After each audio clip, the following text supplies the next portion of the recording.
In this video, I'll show you how to unprivate a YouTube video right from your phone. If it helps you out, go ahead and hit that like button and subscribe. So here we are inside YouTube. Maybe back when you first uploaded your video, you set it to private. Or maybe you switched it to private at some point afterward. Either way, you've now decided you want it out there for everyone to see. Once a video is public, anyone on YouTube can watch it. It becomes fully visible, and it can start showing up in search results and in suggested videos. Let me walk you through exactly how to make that change, one step at a time.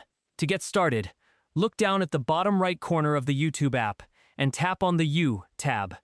That takes you straight to your account page. From here, head up to the top and tap on View Channel. Now you'll land on your channel itself.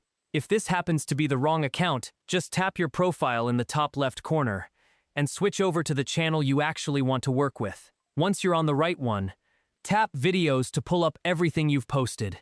Scroll down until you spot the video you're after, and if you've got a lot of uploads, you can tap the filter option up top and narrow it down to just your private videos to find it faster. When you've located the video, tap the three dots sitting to its right and choose Edit. On the next screen, you'll see the visibility setting, so tap that and switch it over to Public. Now just tap the back arrow in the top left, then hit Save in the top right corner. And that's all there is to it. Your video is now saved as public and ready for the world to see.